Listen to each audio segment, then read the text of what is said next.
DC Comics is making an anime, Isekai. This should worry you. With the continued rise in popularity of anime, the demand for more has never been higher, and for a small island country that already has work-life balance issues, that's a lot of pressure. But while animators long to see the face of their family, corporate execs have seen the money trail, and it's going global, baby. Star Wars, Marvel, video games, and now DC. This isn't a new trend I'm chalking up here, but rather the start of a new dawn. And this guy here could be the catalyst for it all. It seems the age of Japan being the sole provider for anime is coming to a close. About time I hung up my cape and put aside my harsh opinions on what should be classified as anime. As the world demands more from this industry, both in quantity and quality, new doors open. This thing, however good or bad it ends up being, will decide anime's future. Let's talk about that. Western interest in anime has only gone up over the past several years, and that has not gone unnoticed by the massive corporations that hold all your favorite franchises. Cyberpunk is only relevant because of this thing, Star Wars has found success in dabbling with the medium,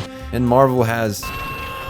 That one was recent trends of combining anime with Western franchises turned out to be quite the good thing. But where is it that this bad boy comes in? It seems that DC is the next company to hop on the anime hype train with the Suicide Squad anime. Doesn't sound too bad on paper. What has me worried though is we have the word isekai tagged on, which triggered some unwanted flashbacks from me. Long dead are the golden days of isekai, but long running are the years they keep making them against my wishes and yours. In larger and larger quantities. It is mildly depressing for me to see an experimental anime series opting the isekai route, which tells me one of two things. One, either the animation studio hired or the DC office clones are very out of touch from reality and what is socially acceptable in our society. Obviously, there will always be young, depressed men like myself that will mentally impair themselves watching shows like the most heretical Last Boss Queen, From Villainous to Savior, and let's not forget Reborn as a vending machine, Now I Wander the Dungeon. Which leads to my next game theory. This anime is just a cash grab. We know that despite whatever shitty plot is pitched for the next isekai anime, some people will watch it regardless. It's still a popular trend, although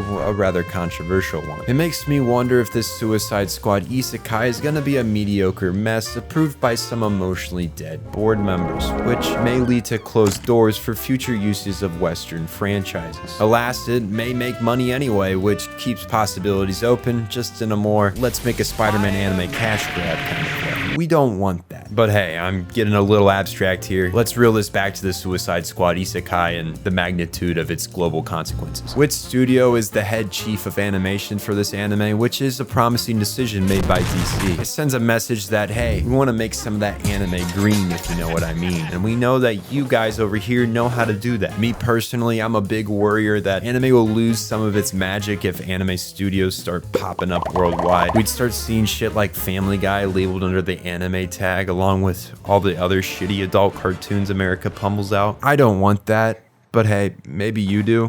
Good for you. It's vital that studios in Japan stay the head voice of anime, or else we'll run the risk of losing what makes it so special, that being their own voice and culture that comes through the medium. I've become more open to the expansion of studios outside the small little island country, especially with the increase in demand that's been coming up. I'm sure most of you have heard the horror stories of working in an anime studio, the long hours and prayers offered up to the lost souls inside the walls of Mappa. It's time for expansion, because the way things are going, animators are living in harsher and harsher working conditions. That's also a widespread work culture problem in Japan to solve. But no matter how little this may help out, it still would. Animators may finally see their child's face or learn how to socialize with the opposite gender. I'm glad Wit Studio is heading this project, and from what I know, they've been doing an alright job with how much work they're taking on. Hopefully Suicide Squad ends up being a hit and not a cash grab, but I mean, who knows? It's great to see the Western studios taking advantage of the skills and abilities of Japanese animators instead of trying to make their own offshoots. Mark my words, we're not too far off Family Guy or Simpsons the anime,